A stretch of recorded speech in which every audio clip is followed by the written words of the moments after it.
बात अब दिल्ली की करेंगे। दिल्ली में सुरक्षा और लचर कानून व्यवस्था हमेशा से ही सवालों के घेरे में रही है, लेकिन डबल इंजन की सरकार बनते ही रेखा सरकार संजीदा हो चुकी है, जिसकी एक बानगी देखने को मिली। 11 साल बाद केंद्रीय गृह मंत्री के साथ दिल्ली की मुखिया समेत पुलिस के आला अधिकारियों की अहम बैठक हुई और बैठक से क्या कुछ निकला, इस रिपोर्ट के जरिए आपको दिखाते हैं। दिल्ली में नई सरकार बनने के बाद लगातार कई बदलाव देखने को मिल रहे हैं। रेखा सरकार एक्शन मोड में दिखाई दे रही है।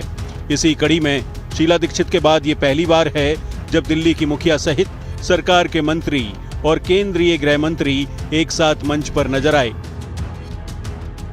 केंद्र और दिल्ली सरकार में दिल्ली की सुरक्षा को लेकर समीक्षा बैठक की गई। सुरक्षा व्यवस्था को लेकर केंद्रीय गृह मंत्री अमित शाह ने सीएम रेखा गुप्ता सहित दिल्ली सरकार के गृह मंत्री आशीष सूद के साथ अहम बैठक की। इस अहम बैठक में दिल्ली पुलिस के आला अधिकारी भी शामिल हुए।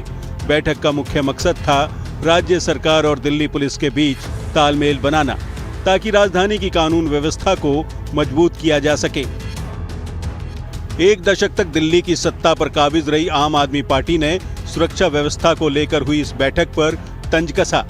मच अवेटेड मीटिंग थी और जो गृह मंत्री जी ने इंटरवेन किया, क्योंकि पिछले कुछ महीनों से लग रहा था कि दिल्ली में क्राइम सिचुएशन ठीक नहीं है। शाह ने ये जो मीटिंग ली है पुलिस ऑफिसर्स के साथ में, एलजी साहब के साथ में, इसके पॉजिटिव रिजल्ट रहेंगे, क्योंकि इसमें कुछ जो गाइडेंस दी हैं, इंस्ट्रक्शंस दिए हैं, उनको फॉलो करना पुलिस के लिए इम्पोर्टेंट हो गया है और वो मेरे ख्याल से पॉजिटिव स्टेप है। गौरतलब है कि दिल्ली में पिछले कुछ सालों में अपराध की दर बढ़ी है। इसे लेकर आम आदमी पार्टी ने कई बार केंद्र सरकार पर हमला भी बोला और सवाल भी खड़े किए। केजरीवाल ने तो ये तक कह दिया था कि अमित शाह दिल्ली को संभाल ही नहीं पा रहे हैं। ऐसे में ये बैठक अहम है और शायद दिल्ली और केंद्र सरकार के बीच तालमेल से दिल्ली में अपराध में कमी आएगी।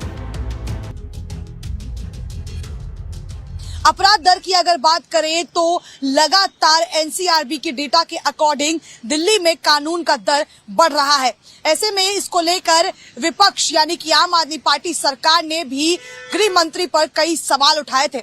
शीला दीक्षित की वो आखिरी सरकार थी जब 12 साल पहले इस तरीके की बैठक हुई थी। अब ये बैठक अमित शाह ने बुलाई है।